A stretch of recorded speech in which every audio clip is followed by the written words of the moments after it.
Welcome to the Pod-Key Summary of Chinese Indonesians. Chinese Indonesians have been part of the archipelago for centuries. But even something as basic as how many there are turns out to be surprisingly hard to pin down. Their story is really about layered identity, long migration histories, state discrimination that changed shape over time, and a community that's often talked about as one bloc, even though it never really was one. And once you look closely, you also see how deeply Chinese influence is woven into everyday Indonesian life, right down to the food words people use without thinking twice about where they came from. Chinese Indonesians have lived in what's now Indonesia since at least the 13th century, but measuring the population is still messy. Indonesia's 2020 census didn't systematically record ethnicity, so there isn't one neat official number to point to. The 2010 census counted 2.83 million people, and demographic experts estimated roughly 3.28 million in 2020. That may sound straightforward, except the estimates have swung wildly over time, from about 2.4 million in the 1961 census to outside guesses of 6 to 8 million in later decades. Part of that gap comes from fear.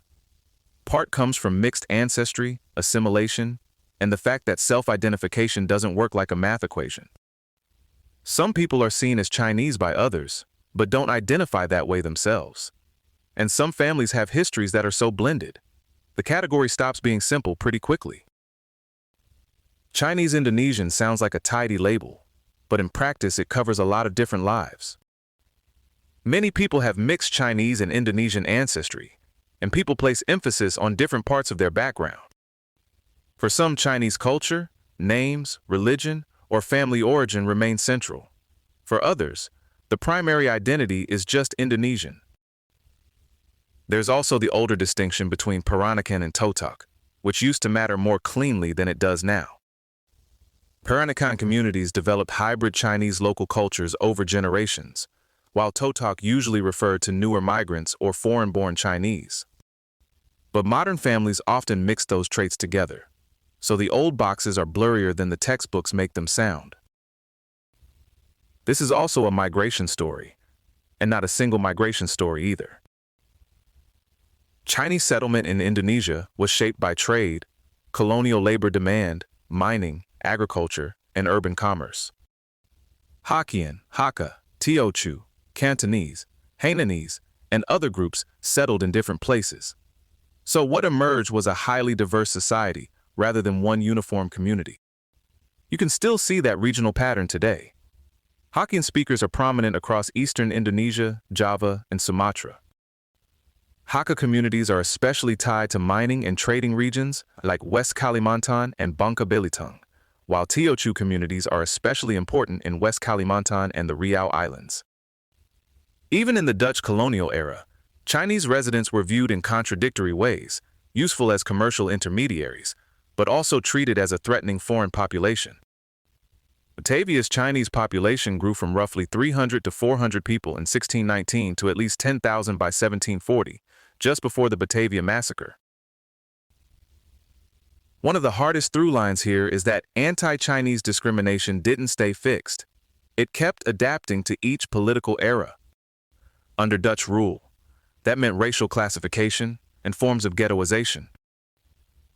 After independence, it shifted into citizenship disputes and restrictions on things like rural commerce. Under Suharto, assimilation became state policy, and Chinese Indonesians were officially marked as citizens of foreign descent. Chinese language, names, and public cultural traditions were restricted, which is a powerful way of telling people they belong and don't belong at the same time. The most traumatic recent rupture was the May 1998 riots.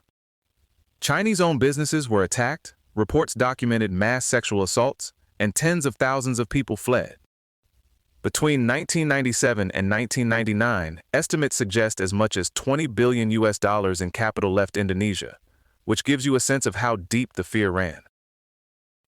It's also important not to flatten Chinese Indonesians into one political position, because historically they never were. Some supported Chinese nationalism and institutions connected to China.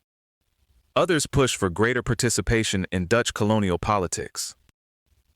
And pro-Indonesian groups like Partai Tionghoa Indonesia argued for assimilation and self-government. After 1998, the reform era removed major legal restrictions, and that changed the public landscape in very visible ways. Chinese cultural displays became permissible again. Mandarin study reopened. Chinese New Year became a national holiday in 2003, and a 2006 citizenship law made it easier for Chinese Indonesians to claim full constitutional membership. That doesn't erase the past, but it does mark a major shift from enforced silence toward formal belonging. There's a persistent stereotype that Chinese Indonesians are collectively wealthy, and like most stereotypes, it takes one visible truth and stretches it way past usefulness. Economic prominence was real, especially among a small elite. A 1995 study estimated that Chinese Indonesians own 73% of publicly listed market capitalization and 68% of the top 300 conglomerates. But those numbers mainly reflected a narrow upper tier, not the entire community.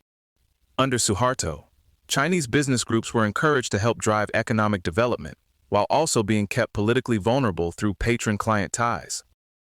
So even success came with built-in insecurity. And when the 1997 Asian financial crisis hit, many of those conglomerates were badly damaged, which punctured the idea of some untouchable Chinese economic bloc. Even with decades of assimilation pressure, Chinese influence never vanished from Indonesian life. It just often became ordinary enough that people stopped labeling it. A lot of everyday food words, mie tahu, bakso, bakpao, tauco, kwetiao, come largely from Hokkien or other Chinese varieties. That's one of those quiet reminders that culture doesn't always survive through official recognition. Sometimes it survives through lunch. Religious life also reflects adaptation and pressure over time. Many Chinese Indonesians are Buddhist, Confucian, or Christian, and Christianity became especially prominent after Confucianism was suppressed under Suharto. Chinese Muslims are a small minority, often linked to intermarriage or Muslim Chinese migration. The population today is relatively old, partly because fertility declined early and immigration fell sharply after the 1950s. Immigration after independence, and especially after 1998, also helped reshape the community. That produced substantial Chinese Indonesian diasporas in Singapore, Taiwan, Hong Kong, Australia, North America, and the Netherlands. And interestingly, many people in those overseas communities identify more as Indonesian than Chinese, which tells you again how layered this identity really is. So the big takeaway here is that Chinese Indonesian history is not a side note and not a single story. It's a long, varied, often painful history of belonging, exclusion, reinvention, and everyday cultural presence that never fit neatly into one label. And if all that leaves you thinking identity is complicated, yeah, that's probably the most accurate number in the whole conversation. This episode was generated by Podkey. Create your own at podkey.fm.